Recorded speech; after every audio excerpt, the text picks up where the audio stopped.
കർത്താവിൽ ഏറ്റവും പ്രിയപ്പെട്ട ദൈവമക്കളെ, ഒരുപാട് സന്തോഷത്തോടെ ദൈവത്തിന് നന്ദി പറഞ്ഞുകൊണ്ട് ഈ വലിയ ശുശ്രൂഷയിൽ നമുക്ക് പങ്കുചേരാം. കർത്താവ് നമ്മെ അനുഗ്രഹിക്കാൻ വേണ്ടി പ്രാർത്ഥിക്കാം.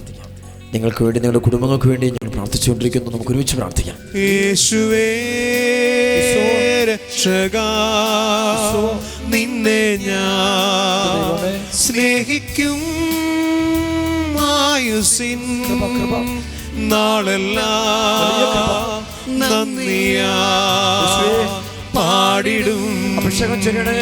യേശുവേ രക്ഷകാ, നിന്നെ ഞാൻ സ്നേഹിക്കും ആയുസ്സിൻ നാളെല്ലാം നന്ദിയാ പാടിടും.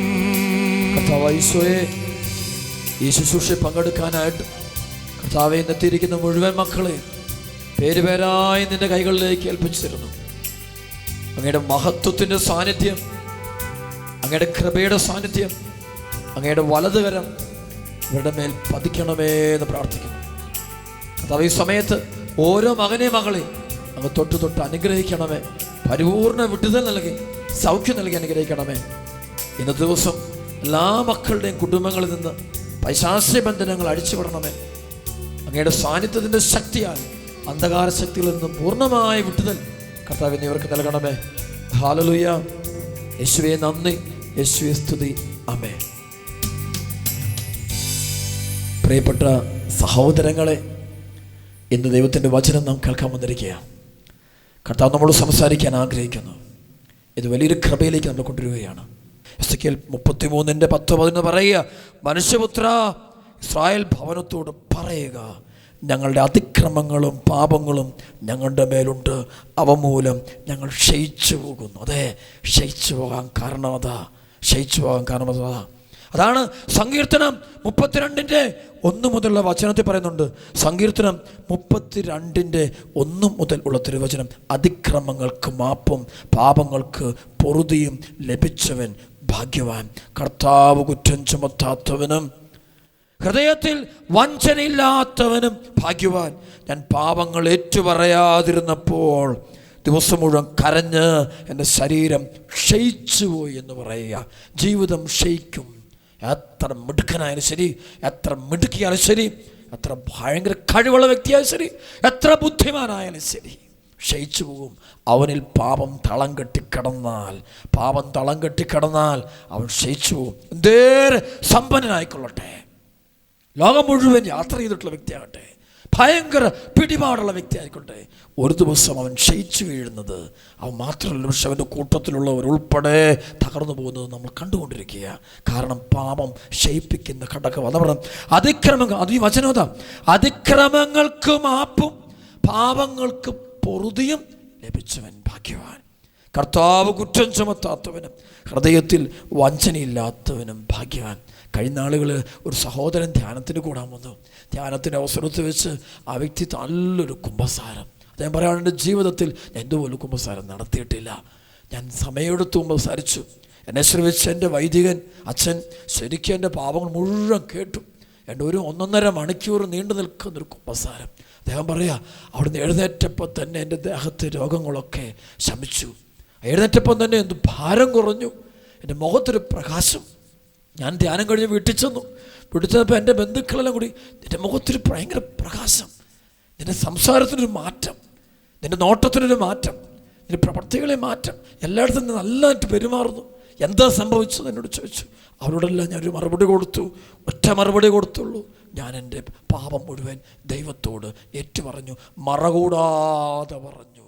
ചെയ്ത പ്രവർത്തികൾ, ലജ്ജിപ്പിക്കുന്ന പ്രവർത്തി, അറപ്പ് വരുന്ന പ്രവർത്തി, പറയാൻ പോലും കൊള്ളുകയില്ലാത്ത പ്രവൃത്തി, ഞാനതങ്ങ് കരഞ്ഞുകൊണ്ട് കർത്താവിൻ്റെ അഭിഷിക്തൻ്റെ മുമ്പിൽ അങ്ങ് പറഞ്ഞു കൊടുത്തു.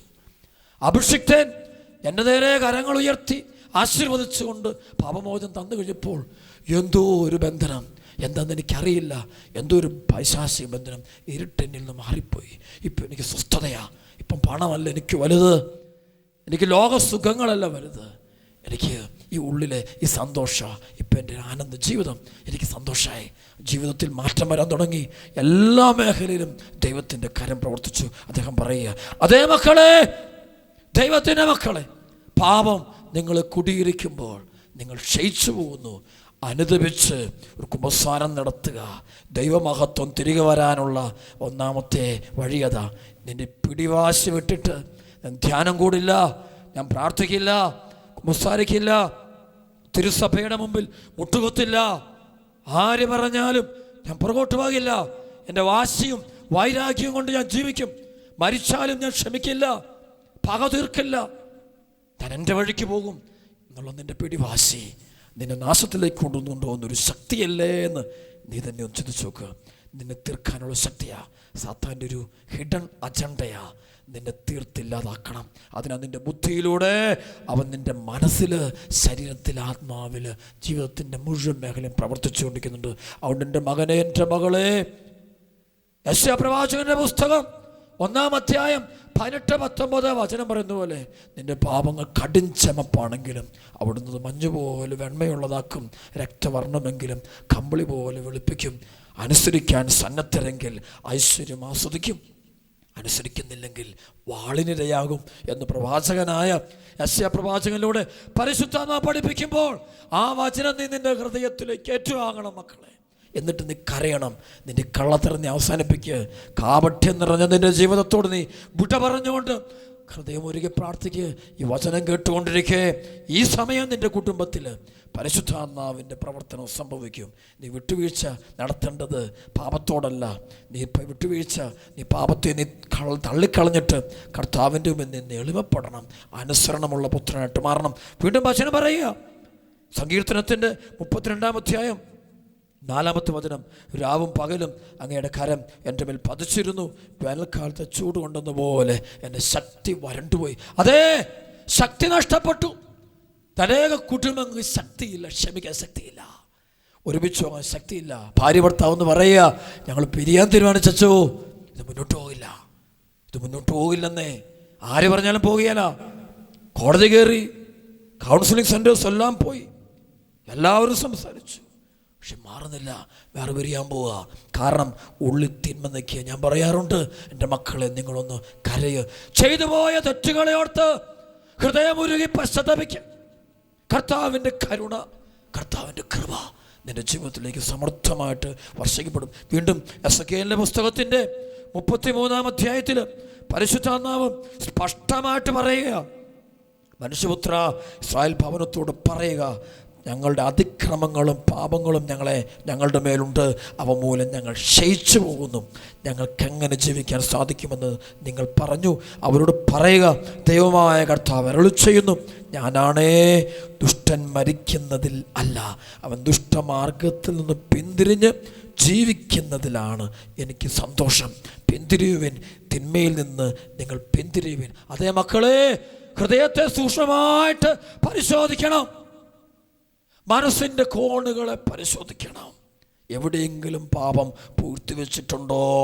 അവിഹിത ബന്ധം, പാപകരമായ കൂട്ടുകെട്ട്, മ്ലേച്ഛ ചിത്രങ്ങൾ കാണുക, ശരീരത്തെ വിശുദ്ധിയിൽ സൂക്ഷിക്കാതിരിക്കുക, ദൈവത്തിനായിട്ട് ഈ ശരീരത്തെ സമർപ്പിക്കാതിരിക്കുക, ദൈവത്തിനായിട്ട് ശരീരത്തെ സംരക്ഷിക്കാതിരിക്കുക, ലോകത്തിന് ഈ ശരീരം വിട്ടുകൊടുക്കുക.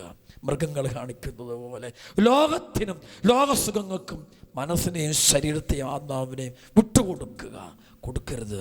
ഇത് കൊടുക്കേണ്ടത് ദൈവത്തിന്. പുണ്യവാന്മാരുടെയും പുണ്യവതികളുടെ ചരിത്രം പഠിക്കുക. അവർ തങ്ങളുടെ ശരീരം വിട്ടുകൊടുത്തത് മനുഷ്യർക്കല്ല, ദൈവത്തിനാണ് കൊടുത്തത്. അവർ തങ്ങളുടെ മനസ്സ് വിട്ടുകൊടുത്തത് പണത്തിനും പേരിനും പെരുമയ്ക്കല്ല. അവർ തങ്ങളുടെ മനസ്സ് വിട്ടുകൊടുത്തത് കർത്താവിനാ, ക്രൂശിതനായ കർത്താവിനാ, ഉത്തിതനായ കർത്താവിനാ. അതുകൊണ്ടാണ് അവർ നിലവാരമുള്ള ജീവിതം നയിച്ചത്. അവരെ ആർക്കും തോൽപ്പിക്കാൻ പറ്റില്ല. പിശാച് അവരെ കാണുമ്പോൾ ഓടിപ്പോകുക. വിശുദ്ധരുടെ സാന്നിധ്യത്തിൽ സാത്താൻ നിൽക്കില്ല, വിട്ടുപോകുക. കാരണം അവർ അവരുടെ ശരീരങ്ങളെ ദൈവത്തിന് കൊടുത്തതാ. നമ്മൾ എത്ര പേര് നമ്മുടെ ജീവിതം പരിപൂർണമായിട്ടും കർത്താവിന് കൊടുത്തിട്ടുണ്ട്? ഇന്ന് കൊടുക്കാം. അതിനുവേണ്ടിയാണ് നമ്മൾ ഇന്ന് വചനം കേട്ട് പ്രാർത്ഥിച്ചുകൊണ്ടിരിക്കുന്നത്. ഈ ജീവിതം സമ്പൂർണമായിട്ട് കർത്താവിന് അടിയറ വെച്ച് പ്രാർത്ഥിക്കണം. അപ്പോഴാ അനുതാപത്തിൻ്റെ ജീവൻ നയിക്കുമ്പോഴാ ഈ അഭിഷേകം വരിക, കൃപ നയിക്കപ്പെടുക. നമ്മുടെ ധ്യാനസ്ഥരുടെ ഞാൻ കാണാറുണ്ട്, ദൈവത്തിൻ്റെ മഹത്വം ചില വ്യക്തികൾ പ്രവർത്തിക്കുന്നത് കാണാൻ പറ്റും. അവരടുക്ക ചില പൈശാചികബന്ധനം വിട്ടുപോവുക, രോഗികൾ സുഖപ്പെടുക. കാരണം അവർ തങ്ങളുടെ ജീവിതം, ശരീരം, മനസ്സാത്മാവ് ദൈവത്തിന് കൊടുത്തു, വേറെ ആർക്കും കൊടുത്തില്ല. കർത്താവിന് കൊടുക്കുന്ന ജീവിതങ്ങളായിട്ട് മാറുക. പറഞ്ഞാൽ പറയാ, ഒരുവൻ ദുഷ്ടൻ ദുഷ്ടമാർഗത്തിൽ നിന്ന് പിന്തിരിഞ്ഞ് ജീവിക്കുന്നതിലാണ് എനിക്ക് സന്തോഷം. അല്ലാണ്ട് ഒരിക്കലും ഒരു പാപി നശിക്കുന്നതിൽ ദൈവം സന്തോഷിക്കുന്നില്ല. സ്വർഗം പൊട്ടിക്കരയുമെന്നാണ് പറയുന്നത്. സ്വർഗം പൊട്ടിക്കരയുമെന്നാണ് പറയുന്നത്. ഭയങ്കരമായിട്ട് കരയുമെന്നാണ് പറയുന്നത്. ധൂർത്തപുത്രൻ ഭവനം വിട്ടിറങ്ങിപ്പോയപ്പോൾ പിന്നെ ആ പിതാവ് കണ്ണുനീരിൻ്റെ ജീവൻ നയിച്ചെന്നാണ് പറയുന്നത്. കരയുക. കാരണം സ്വന്തം മകൻ പോയി, നഷ്ടപ്പെട്ടു പോയി. പാപം ചെയ്യുന്ന മക്കളെ ഓർത്ത് ദൈവം സന്തോഷിക്കുന്നില്ല. സ്വർഗപിതാവ് നമ്മെ നോക്കിയിരിക്കുക. ഓരോ പരിശുദ്ധ കുർബാന നമ്മുടെ ദേവാലയത്തിൽ അർപ്പിക്കപ്പെടുമ്പോൾ അവിടെ നമ്മുടെ കർത്താവ് നിന്നെ നോക്കിയിരിപ്പുണ്ട്. നീ വരുന്നുണ്ടോ, നീ വരുമോ എന്നറിയാൻ നോക്കുക. വാതിൽ തുറന്നിട്ടിട്ട് നിൽക്കുക. നീ വരാതിരിക്കുമ്പോൾ കരയുക. എല്ലാ ദിവസവും വരുന്നവരവിടെയുണ്ട്, അവരൊക്കെ പ്രത്യേകിച്ച് നോക്കാറില്ല. പക്ഷെ നീ വരുന്നുണ്ടോ? വർഷങ്ങളായിട്ട് കുമ്പസാരിക്കാത്തവൻ, വർഷങ്ങളായിട്ട് അപ്പനും അമ്മയായിട്ട് അടിയുണ്ടാക്കുന്നവൻ, പണത്തിന് വേണ്ടി ഓടി നടക്കുന്നവൻ, നീ വരുന്നുണ്ടോ? ദൈവം നോക്കുന്നുണ്ട്. കരഞ്ഞുകൊണ്ടിരിക്കുക. ഞാൻ ഓരോ ബലി അർപ്പിക്കുമ്പോഴും അവിടെ ഒരു നിലവിളിയുണ്ട്, ഒരു കരച്ചിലുണ്ട്. അവിടെ വലിയ സന്തോഷവും ഉത്ഥാനത്തിൻ്റെ ആനന്ദവും ദൈവജനം പരസ്പരം കൈമാറുമ്പോൾ അവിടെ ദൈവത്തിൻ്റെ ഒരു കണ്ണുനീരും കൂടി ഒഴുകുന്നുണ്ട്. അതാരെ ഓർത്തെന്നറിയുമോ? ഇതൊന്നും പങ്കെടുക്കാത്ത, കർത്താവിൻ്റെ കൃപയിലേക്ക് വരാത്ത, പുറത്തു നിൽക്കുന്ന ഒരു പറ്റം ആളുകൾ. അതൊരു പക്ഷേ എൻ്റെ മകനെ നിന്നെ നോക്കി ഈശോ അയക്കും, എൻ്റെ മകളെ നിന്നെ നോക്കി കർത്താവ് കരയുന്നുണ്ട്. നീ ഒന്ന് അനുദപിക്കുക, പശ്ചാത്തപിക്കുക, തമ്പുരാൻ്റെ മുമ്പിലേക്ക് തിരിച്ചു വന്ന് എൻ്റെ ദൈവമേ, എൻ്റെ പാപങ്ങൾ ക്ഷമിച്ച് എൻ്റെ ആത്മാവിനെ നീ ഏറ്റെടുക്കണേ എന്ന് നീ മനസ്സുരുകി പ്രാർത്ഥിക്കുക. എങ്കിൽ എസെക്കിയേൽ പ്രവാചകൻ്റെ പുസ്തകത്തെ പറയുന്നത് പോലെ ദൈവത്തിൻ്റെ മഹത്വം തിരിച്ചു വരും, ദേവാലയത്തിലേക്ക് തിരിച്ചു വരും. അതാണ് എസെക്കിയേൽ പ്രവാചകൻ്റെ പുസ്തകത്തിലെ ഏറ്റവും മനോഹരമായ വചനമാണ്. എസെക്കിയേൽ 43:1 മുതലുള്ള വചനം. പിന്നീട് അവൻ എന്നെ കിഴക്കേ പടിപ്പുരയിലേക്ക് കൊണ്ടുവന്നു. ഇസ്രായേലിലെ ദൈവത്തിൻ്റെ മഹത്വം ഇതാ കിഴക്ക് നിന്ന് വരുന്നു. അവിടുത്തെ ആഗമനത്തിൻ്റെ ശബ്ദം പെരുവെള്ളത്തിൻ്റെ ഇരമ്പൽ പോലെയായിരുന്നു. ഭൂമി അവിടുത്തെ തേജസ് കൊണ്ട് പ്രകാശിച്ചു. നഗരം നശിപ്പിക്കാൻ അവിടുന്ന് വന്നപ്പോൾ എനിക്കുണ്ടായ ദർശനവും ഖേബാർ നദീതീരത്ത് വെച്ച് എനിക്കുണ്ടായ ദർശനവും പോലെ തന്നെയായിരുന്നു ഇപ്പോഴത്തേതും. ഞാൻ കമിഴ്ന്നു വീണു. കർത്താവിൻ്റെ മഹത്വം കിഴക്കേ പടിപ്പുരയിലൂടെ ദേവാലയത്തിൽ തിരിച്ചു വന്നു, തിരിച്ചു വരിക. അതെ, ഇന്നീ വചനം കേട്ടിട്ട് ഹൃദയത്തിലെ വിഗ്രഹങ്ങളെ, പാപത്തിൻ്റെ വിഗ്രഹങ്ങളെ തമ്പുരാന്റെ മുമ്പിൽ ഇറക്കി വെച്ച് അനുദപിക്കുന്ന ഹൃദയങ്ങളിലേക്ക് കർത്താവ് കയറി വരും. സക്കൈവൂസിൻ്റെ വീട്ടിലേക്ക് കയറി ചെന്ന കർത്താവ് നിന്റെ ഹൃദയത്തിലേക്കും ജീവിതത്തിലേക്കും വരും. ദൈവ സാന്നിധ്യം കൊണ്ട് നീ നിറയും. പിന്നെ നീ അല്ല പോകുന്നത്. പൗലോസ് പറയുന്നത് പോലെ ഞാനല്ല, ക്രിസ്തു എന്നിൽ വസിക്കുന്നു. ഗലാത്യ 2:20 പറയുന്ന വലിയ വചനമുണ്ടല്ലോ, ഞാൻ യേശു ക്രിസ്തുവിനോടുകൂടെ ക്രൂശിക്കപ്പെട്ടിരിക്കുന്നു. ഇനിമേ ഞാനല്ല, ക്രിസ്തു എന്നിൽ വസിക്കുന്നു. ഈശോ ഉള്ളിൽ വസിക്കുന്നത് അവൻ അനുഭവമാണ്. അവൻ പോകുന്ന വഴി അനുഭവമാണ്, പഠിപ്പിക്കുന്നിടത്ത് അനുഭവമാണ്, ജോലി സ്ഥലത്ത് അനുഭവമാണ്, മക്കളെ വളർത്തുന്നവർക്ക് അനുഭവമാണ്, മക്കളോട് ഉപദേശം കൊടുക്കുന്നത് അനുഭവമാണ്. മക്കൾക്കും മനസ്സിലായി ഈ അപ്പനിൽ ഈ അമ്മയിൽ ദൈവമുണ്ടെന്ന് അവർ പറയാൻ തുടങ്ങി, നാട്ടുകാർ പറയാൻ തുടങ്ങി. എൻ്റെ അപ്പനിൽ അമ്മയിൽ ഈശോ ഉണ്ട്. കാരണം അവർ വലിയൊരു മാറ്റം സംഭവിച്ചു. അതുകൊണ്ട് പ്രിയപ്പെട്ട ദൈവമക്കളെ, ഈ സമയം നമുക്ക് മനസ്സൊരുക്കുന്നു പ്രാർത്ഥിക്കാം. കർത്താവിനോട് കരുണയ്ക്കായിട്ട് പ്രാർത്ഥിക്കാം. കർത്താവേ, അങ്ങയുടെ മഹത്വം തിരിച്ചു വരണേന്ന് കണ്ണുനീരോടെ പ്രാർത്ഥിക്കാം. തിരിച്ചു വരുമ്പോൾ എന്ത് സംഭവിക്കും? എസെക്കിയേൽ 36:8, 9, 10, 11 വചനം സംഭവിക്കുക. ഇസ്രായേൽ മലകളെ, നിങ്ങൾ ശാഖകൾ കിളിർപ്പിച്ച് എൻ്റെ ജനമായ ഇസ്രായേലിന് വേണ്ടി ഫലം പുറപ്പെടുവിക്കുവിൻ. അവരുടെ പ്രത്യാഗമനം അടുത്തിരിക്കുന്നു. ഇതാ ഞാൻ നിങ്ങൾക്ക് വേണ്ടി നിലകൊള്ളുന്നത്. അനുദപിക്കുന്ന പാപിയോട് ദൈവം പറയുന്ന വാക്കത, ഇന്നു മുതൽ ഞാൻ നിനക്ക് വേണ്ടി നിലകൊള്ളുന്നു. ഞാൻ നിങ്ങളിലേക്ക് തിരിയും, നിങ്ങളിൽ ഉഴവും വിധയും ഉണ്ടാകും. നിങ്ങളിൽ വസിക്കുന്ന ജനത്തെ, ഇസ്രായേൽ ഭവനം മുഴുവനെയും തന്നെ ഞാൻ വർദ്ധിപ്പിക്കും. വീണ്ടും വചനം പറയുക, പട്ടണങ്ങളിൽ ജനവാസമുണ്ടാവുകയും നശിച്ചുപോയ സ്ഥലങ്ങൾ പുനരുദ്ധരിക്കപ്പെടുകയും ചെയ്യും. മനുഷ്യരെയും മൃഗങ്ങളെയും ഞാൻ നിങ്ങളിൽ വർദ്ധിപ്പിക്കും. അവർ സന്താന പുഷ്ടിയുള്ളവരായി പെരുകും. പൂർവ്വകാലങ്ങൾ എന്ന പോലെ നിങ്ങളിൽ ആളുകൾ വസിക്കുന്നതിന് ഞാൻ ഇടയാക്കും. മുൻകാലങ്ങളിലേക്കാൾ കൂടുതൽ നന്മ ഞാൻ നിങ്ങൾക്ക് വരുത്തും. ഞാനാണ് കർത്താവെന്ന് അപ്പോൾ നിങ്ങൾ അറിയും. അതേ മക്കളെ, ഇന്ന് അടിക്കടി അധപ്പതിക്കുന്നുണ്ട്. പണിത് മടുത്തു പലരും. ഉപദേശിച്ച് തളർന്നുപോയി. എന്നും ചെയ്തിട്ട് ഒന്നും ഒരിടത്ത് എത്തുന്നില്ല. എവിടെയോ എന്തൊക്കെ ഒരു ബന്ധനം എന്നെല്ലാവരും പറയും. പിശാചി ബാധകർ. എന്താ നിന്റെ കുടുംബത്തിൽ പിശാച് കയറാൻ കാരണം വേറൊന്നുമല്ല. അതിനകത്ത് ക്രിസ്തുവിൻ്റെ സാന്നിധ്യം ഉണ്ടായിരുന്നൊരു നാളുണ്ടായിരുന്നു. സ്നേഹവും സാഹോദര്യവും പ്രാർത്ഥനയും സമാധാനവും വിശുദ്ധിയും നിറഞ്ഞ ജീവിതം നയിച്ച അപ്പനമ്മമാരുണ്ടായിരുന്നു. ഇന്നതൊക്കെ പുറത്താക്കിയിട്ട് ടെലിവിഷൻ എടുത്ത് നടുക്കെടുത്ത് വെച്ചു. ലോകത്തിൻ്റെ പാപത്തിൻ്റെ മേഖല മാത്രം എടുത്തെടുത്ത് വെച്ചു. ആ ചാനലുകളിലേക്ക് മനസ്സ് തിരിച്ചു വിട്ടു. സുഖങ്ങളിലേക്ക് മനസ്സ് തിരിച്ചു വിട്ടു. തമ്പുരാനെ അടിച്ച് പുറത്താക്കി. വീടിൻ്റെ ഹൃദയഭാഗം നമ്മൾ ഏറ്റെടുത്തു. തമ്പുരാൻ എവിടെയെങ്കിലും മുക്കിലോ മൂലയിലോ ഒരു മുറി കൊടുത്തിട്ട് കർത്താവ് അവിടെ ഇരുന്നാൽ മതി. ഹൃദയഭാഗം, ഏറ്റവും സുന്ദര ഭാഗം, അത് എനിക്ക് ആകർഷിക്കാൻ, ആഹ്ലാദിക്കാൻ, കുടിച്ചു തിമിർക്കാൻ, എനിക്ക് പാപം ചെയ്യാൻ, എനിക്ക് സല്ലപിക്കാനുള്ള വേദിയായി തമ്പുരാന് ഹൃദയം കൊടുക്കാൻ ആരില്ല. അപ്പോൾ കർത്താവ് ഇറങ്ങിപ്പോയി. എന്നിട്ട് അവിടെ ആര് കയറി? പിശാച് കയറി. താരിപ്പണായി. അതുകൊണ്ട് ഇന്ന് എല്ലാം പ്രശ്നമായി. ആണ് മക്കളെ, ഈ ആരാധന സമയം ഹൃദയം തുറന്ന് പ്രാർത്ഥിച്ചു. കർത്താവ് നിങ്ങളോട് കരുണ കാണിക്കും. സാത്താന്റെ ശക്തി വിട്ടുപോയിട്ട് കുടുംബത്തിൻ്റെ ഹൃദയഭാഗത്ത് ദൈവത്തിന് കർത്താവിന് തിരുഹൃദയരൂപം. എന്താ നമ്മുടെ വീടുകളിൽ തിരുഹൃദയരൂപം വെക്കുന്നതിൻ്റെ കാരണം എന്താ? ഹൃദയം ഒരുവൻ സമർപ്പിക്കുന്നത് അത് ഈശോയുടെ തിരുഹൃദയം. ആ ഹൃദയത്തിൽ നമ്മുടെ ഹൃദയമായിരിക്കണം. നമ്മുടെ ഹൃദയം എന്തായിരിക്കണം? ഈശോയുടെ തിരുഹൃദയം ആയിരിക്കണം. ഈശോയുടെ ആഗ്രഹം എൻ്റെ ആഗ്രഹം ഞാൻ ഈശോ കൊടുത്തിട്ട് ഈശോയുടെ ആഗ്രഹം ഞാൻ ഏറ്റെടുക്കുക. അങ്ങനെ കൃപയുടെ ജീവൻ നയിക്കട്ടെ. ഈ സമയത്ത് അത്ഭുതങ്ങളും അടയാളങ്ങളും വിട്ടുതലും സൗഖ്യവും നിങ്ങളുടെ കുടുംബത്തിലും വർഷിക്കട്ടെ. കർത്താവെ, ഞാൻ അങ്ങ് ആരാധിക്കുന്നു എന്ന് പ്രാർത്ഥിച്ചുകൊണ്ട് ഏറെ പവർഫുള്ളായിട്ട് നമുക്ക് ഈ ആരാധനയിൽ പങ്കെടുത്ത് പ്രാർത്ഥിക്കാം.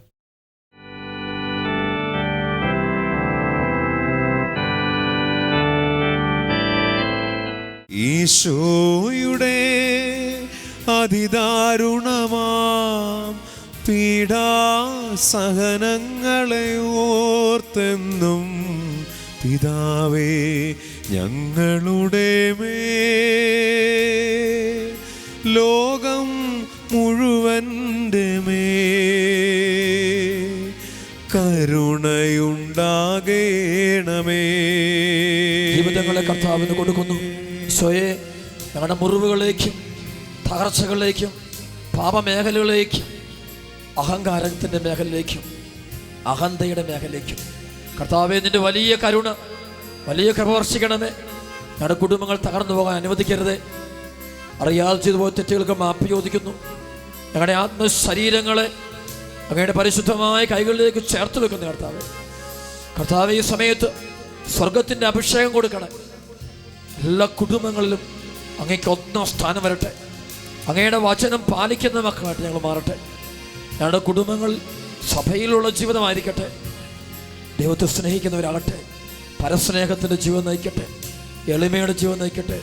പുണ്യത്തിൻ്റെ വഴിയിലൂടെ പോകാൻ കർത്താവെ ഞാൻ കൃപ തരണമേ. കർത്താവെ കരുണയായിരിക്കണേ. ഞങ്ങൾക്ക് അഭിഷേകം തരണേ. ഹൃദയത്തിൽ നിന്നും ഒഴുകും എല്ലാവരും തിരിച്ചു വരാൻ കൃപ തരണേ. പാപിയാമെന്നെ കഴുകേണമേ. ഈ സമയത്ത് തകർന്നുപോയി കുടുംബങ്ങളെ സമർപ്പിക്കുന്നു. വേദനിക്കുന്ന മക്കളെ തരുന്നു. ഈശോയെ, ജീവിതത്തിൻ്റെ അഹങ്കാരങ്ങളുടെ നാളുകളിൽ പണം പെരുകിയപ്പോൾ, പേരും പെരുമയും പെരുകിയപ്പോൾ, അധികാരം കിട്ടിക്കഴിഞ്ഞപ്പോൾ, എല്ലാം നേടിക്കഴിഞ്ഞപ്പോൾ ഞങ്ങൾ പലരും അങ്ങയെ മറന്നുപോയി, അങ്ങയെ തള്ളിക്കളഞ്ഞു. പരിശുദ്ധ കുർബാന പോലും ഞങ്ങൾ മാറ്റിവെച്ചു. തിരുസഭയ്ക്കെതിരെ നീങ്ങി. തിരുസഭയിൽ ഞങ്ങൾ പുറത്തുചാടി. ഞായറാഴ്ച വിശുദ്ധ ദിനം പരിശുദ്ധ ദിനമായിട്ട് ആചരിക്കാതെ ഞങ്ങളുടേതായ വഴികളോട് ഞങ്ങൾ പോയി. പണം അതാണെല്ലാം, അതില്ലെങ്കിൽ ഒന്നുമില്ല എന്ന് കരുതി ഞങ്ങൾ യാത്ര ചെയ്തു. ജീവിതം ആസ്വദിക്കാനുള്ളതാണ്, സുഖിക്കാനുള്ളതാണ്. അതിനാണിതെല്ലാം ദൈവം തന്നത് എന്ന് തെറ്റായിട്ട് ഞങ്ങൾ മനസ്സിൽ സൂക്ഷിക്കുകയും പഠിപ്പിക്കുകയും ചെയ്യാൻ തുടങ്ങി. സകല പാപവും ഞങ്ങൾ സ്വന്തമാക്കാൻ പോയി. നാടുകൾ മുഴുവൻ തെരഞ്ഞു നടന്ന് പാപത്തിൻ്റെ വ്യക്തികളെ കണ്ടുപിടിച്ചു. പാപത്തിന് സുഖങ്ങൾ ആസ്വദിച്ചു. പക്ഷെ അവസാനം ദൈവമേ, ഞങ്ങൾ എത്തിയിരിക്കുന്നത് വലിയ നടുക്കടലിലാണ്. അതിൻ്റെ പരിണതഫലമാണോ അനുതാപത്തിൻ്റെ എന്തോ അറിഞ്ഞുകൂടാ ദൈവമേ, ഇത് ഞങ്ങൾ ഒറ്റപ്പെട്ടു പോയി. ആരും സ്നേഹിക്കുന്നില്ല, ആരും സംരക്ഷിക്കുന്നില്ല, ആരുടെയും പരിഗണന കിട്ടുന്നില്ല. എല്ലാവരുടെയും ഉള്ളിൽ ലാഭേച്ഛ മാത്രം, സ്വാർത്ഥ ആഗ്രഹത്തിന് വേണ്ടിയാണ് പലരും ഞങ്ങളുടെ അടുക്കിലേക്ക് വരികയും സ്നേഹിക്കുകയും ബഹുമാനിക്കുകയും ഒക്കെ ചെയ്യുന്നത്. ദൈവമേ, അങ്ങേ അറിയാണ്, കൃപ തരണമേ. കർത്താവേ, ഞങ്ങളുടെ ഹൃദയങ്ങൾ പൂർണ്ണമായിട്ട് അങ്ങിലേക്ക് തിരിയട്ടെ. ഞങ്ങളുടെ കുടുംബത്തിലും ഞങ്ങളുടെ വ്യക്തിപരമായ ജീവിതത്തിലും അങ്ങേക്ക് ഒന്നാം സ്ഥാനം തരാൻ, അങ്ങേ ഹൃദയത്തിൽ സ്ഥാപിക്കാൻ കൃപ തരണമേ. പരിശുദ്ധ അമ്മേ, ഈശോയുടെ തിരുമുറിവുകളെ ഞങ്ങളുടെ ഹൃദയത്തിൽ ഉറപ്പിക്കണമേ, പതിപ്പിക്കണമേ. വലിയൊരു അഭിഷേകം തരണമേ. ഈശോയെ, ലോകത്തെ മുഴുവൻ വെറുത്തുപേക്ഷിച്ച് അങ്ങേ സ്നേഹിക്കാനുള്ള അഭിഷേകം കൊടുക്കണമേ. കർത്താവ്, ഈ സമയത്ത് അങ്ങയുടെ ആണിപ്പടുള്ള കൈകൾ നീട്ടി ഈ മക്കളെ മുഴുവൻ തുടരണമേ. ഇവിടെ ഭവനങ്ങളെ തുടരണമേ, ഇവിടെ ജീവിതങ്ങളെ തുടരണമേ. അത്ഭുത രോഗശാന്തികളും ബുദ്ധിതനും അഭിഷേകങ്ങളും മാനസാന്തരങ്ങളും ഈ സമയത്ത് കർത്താവെ ഈ മക്കളുടെ കുടുംബങ്ങളിലേക്ക് വർഷിക്കുന്നതിനെ ഓർത്ത് നന്ദി പറയുന്നു. കർത്താവെ, ഞങ്ങൾ കരുണയ്ക്കായിട്ട് പ്രാർത്ഥിക്കുന്നു. അനുഗ്രഹിക്കണമേ. ഈശോ നമ്മെ ആശീർവദിക്കുന്നു. ഹൃദയമുരുകി കരുണയ്ക്കായിട്ട് പ്രാർത്ഥിക്കാം. കർത്താവേ, കനിയേണമേ. ഈശോ, ക്രിസ്തുവേ, കനിയേണമേ. ഈശോയേ, കർത്താവേ, കനിയേണമേ. ഈശോയേ, ക്രിസ്തുവേ, കനിയേണമേ. വിശ്വാസത്തോടെ കരഞ്ഞു പ്രാർത്ഥിക്കാം. കർത്താവേ, കനിയേണമേ. അഭിഷേകം ഇറങ്ങട്ടെ. ക്രിസ്തുവേ, കനിയേണമേ. കർത്താവേ, കനിയേണമേ. ക്രിസ്തുവേ, കനിയേണമേ.